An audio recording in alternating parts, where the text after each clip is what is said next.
भगवान शंकर को वंदन किया, लेकिन दर्शन करिए तीसरे श्लोक में विश्वास रूप में वंदन नहीं किया। वंदे बोधमयम नित्यम गुरुम शंकर रूपिणम। भगवान शंकर को गुरु स्वरूप में वंदन किया। भगवान शंकर तीनों लोक के गुरु हैं। पार्वती जी कहती हैं तुम त्रिभुवन गुरु वेद बखाना। गुरु कौन जानते हैं?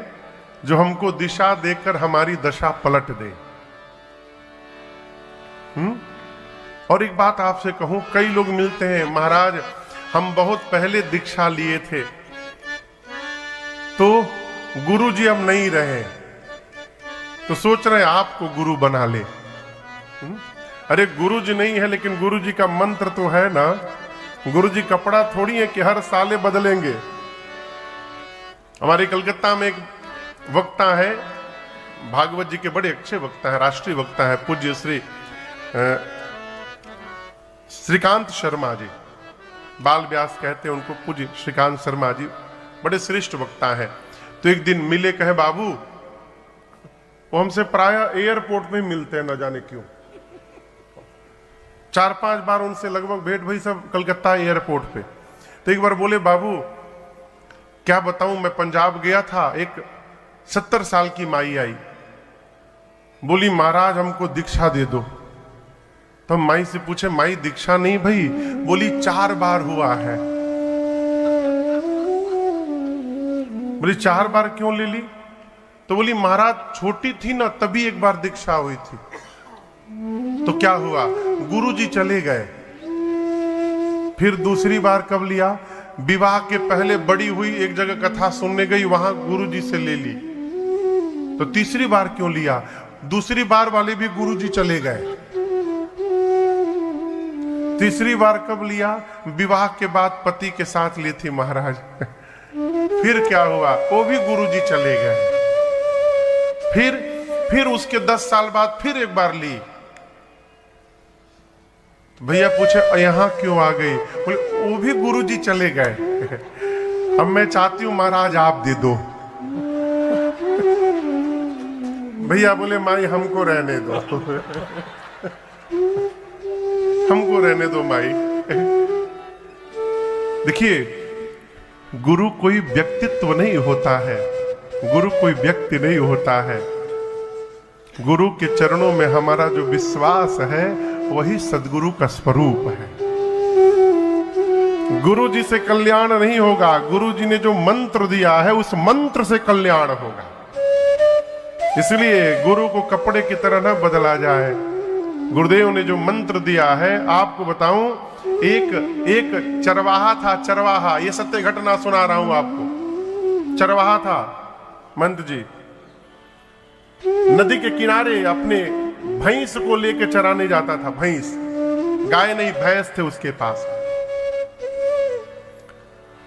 किनारे नदी के एक महात्मा जी की कुटिया थी, रोज जाता था वहां पर, महात्मा जी को देखता था।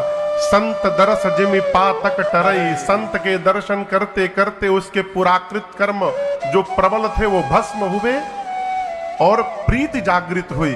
एक दिन संत से कहा कि हम चाहते हैं कि आप जो ये माला लेके करते हैं ना, हम भी करें। आप क्या करते हैं? तो संत बोले हम अपने भगवान का नाम जपते हैं। बोले हमको भी एक माला दे दीजिए, हम भी भगवान का नाम जपेंगे। संत बोले ठीक है, कल सवेरे नहा के आना। अगले दिन नहा के पहुंचा। संत ने पूछा, ही बताओ कौन से भगवान तुमको बहुत अच्छे लगते हैं? बोला कि वो बाघ वाले, शेर वाले भगवान।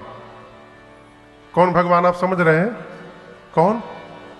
नरसिंह भगवान। तो उसको नाम याद नहीं था, बोला शेर वाले भगवान। बोला ओहो नरसिंह भगवान, ठीक है तुम जाओ नरसिंह नरसिंह जपना। वो याद किया, 10 बार रटा नरसिंह नरसिंह, रट के चला, भैंस लेके चराते जा रहा था, नरसिंह नरसिंह करते जा रहा था। तब तक एक पत्थर से पांव में ठोकर लगा, गिर गया तो देखा अंगूठे से खून निकल रहा है।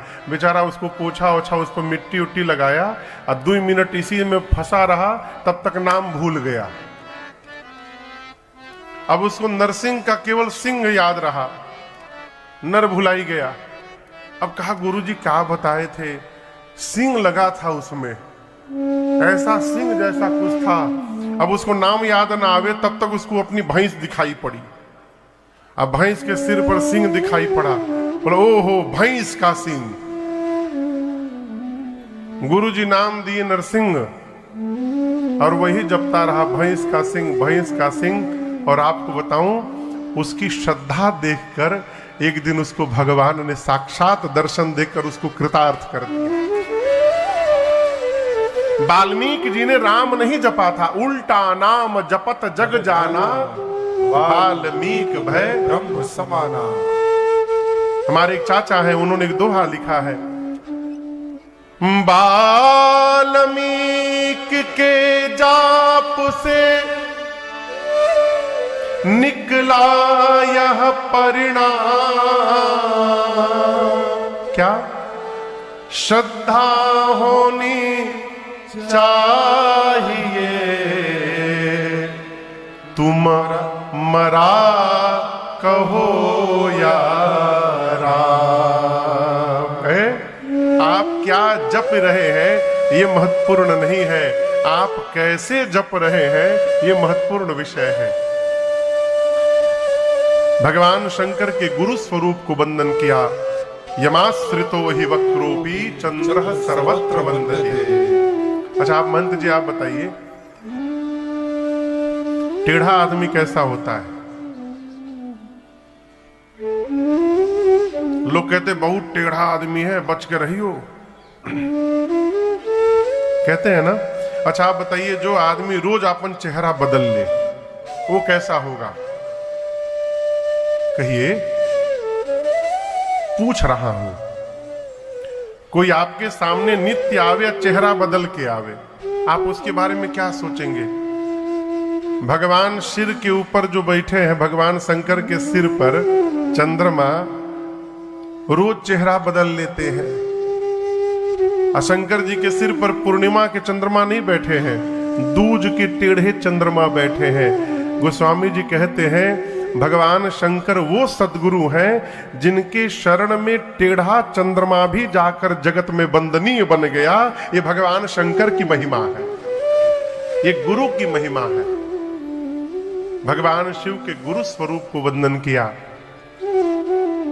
चौथे श्लोक में आदि कवि बाबा वाल्मीकि एवं श्री हनुमान जी महाराज को वंदन किया है।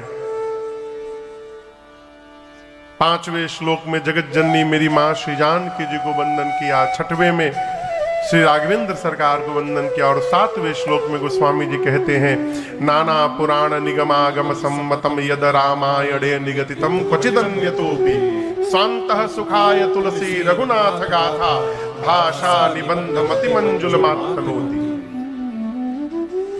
आप में से कोई डॉक्टरेट किया है यहां पर? अच्छा कोई नहीं, ठीक, कोई बात नहीं, हमहू नहीं किए हैं। जो डॉक्टरेट करते हैं, पीएचडी, वो एक थीसिस लिखते हैं,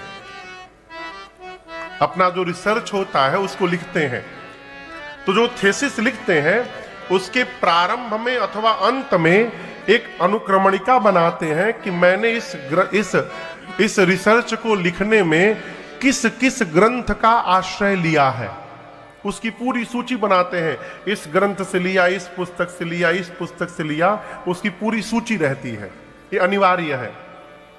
गोस्वामी तुलसीदास जी ने भी इस श्री रामचरितमानस की अनुक्रमणिका को लिखा है कि मैंने कहां कहां से लेकर के इनको लिखा है। नाना पुराण निगमागम सम्मतम यद रामायणे निगदितम क्वचिदन्यतोपि।